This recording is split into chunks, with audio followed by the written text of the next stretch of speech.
Show के आगाज़ में आज मलिया लोधी साहबा से बात हो रही थी तो उन्होंने बार बार जिक्र किया कि इस वक्त अमेरिका का मेन जो इत्तेहादी है वो इज़राइल है इस खत्ते में, और Israel more and more diplomatically isolated है।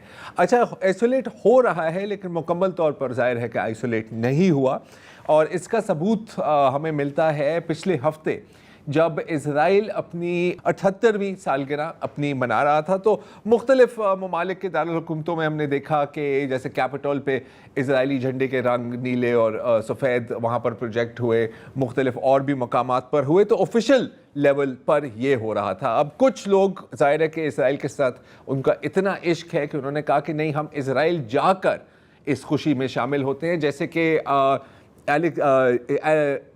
अर्जेंटीना के सदर ये हावियर मिलिये साहब। अच्छा, हावियर मिलिये साहब ना सिर्फ ट्रंप के बहुत बड़े करीबी साथी हैं बल्कि नेतन्याहू के भी बेस्ट फ्रेंड हैं।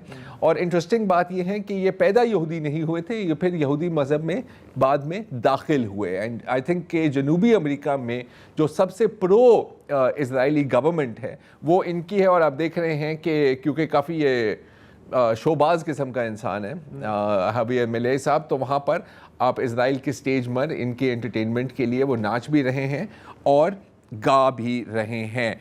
अच्छा, अब पूरे महीने की तकरीबात है, इसलिए कि इनका जो यौम वो है तश्कील वो 15 मई है, वो 15 मई है। तो ये चलता ही जाता है, चलता ही जाता है, और दिखाना भी चाह रहे हैं कि देखें हम कितना खुश हैं। अच्छा, ब्रिक्स में इंडिया का जो एटीट्यूड था वो तो अभी हमने पिछले सेगमेंट में ही उस पर बात की। एक और जो खबर है कि वहाँ से मदरलैंड से फादरलैंड अब इंडियन जूस भी काफ़ी शिफ्ट हो रहे हैं। तो ये एक वीडियो है ऐसी प्लेन राइड में, और प्लेन के बाद ये लैंड करते हैं। ये है बनेई मिनाशे, एक कबीला है नॉर्थ ईस्ट में भारत में, जो कहा जाता है कि जी ये इज़राइलियों का ही एक पुराना, इज़राइलाइट्स का एक पुराना कबीला है जो किसी ना किसी तरह इस खित्ते में पहुंच गया।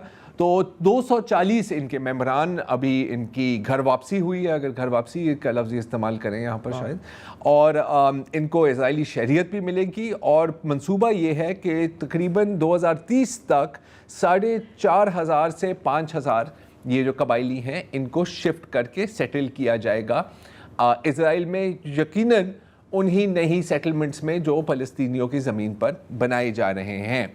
तो एक तो ये चल रहा है। अच्छा, जहाँ तक यूरोप की बात है तो हमें पता है कि इटली ने एक डिफेंस डील कैंसिल की थी।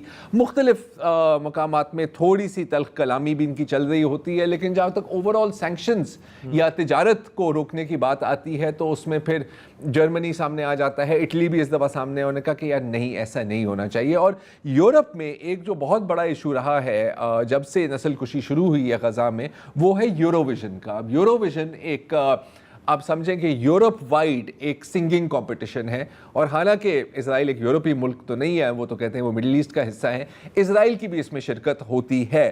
तो हर साल ये बात की जाती है कि जी इन पर पाबंदी लगाई जाए, जिस तरह आपने रूस पर पाबंदी लगाई थी, क्योंकि रूस आखिरकार बाकायदा यूरोप का हिस्सा भी है लेकिन वो यूरोविजन में शिरकत नहीं कर सकता। तो काया कैलिस साहिबा जो है, जो मेरा ख्याल है कि फॉरेन अफेयर्स देखती हैं यूरोपियन यूनियन की, उन्होंने कहा कि नहीं नहीं नहीं, देखें अब ये थोड़ा ज़्यादा हो जाएगा, क्योंकि इससे आप मतलब क्या कहते हैं, आप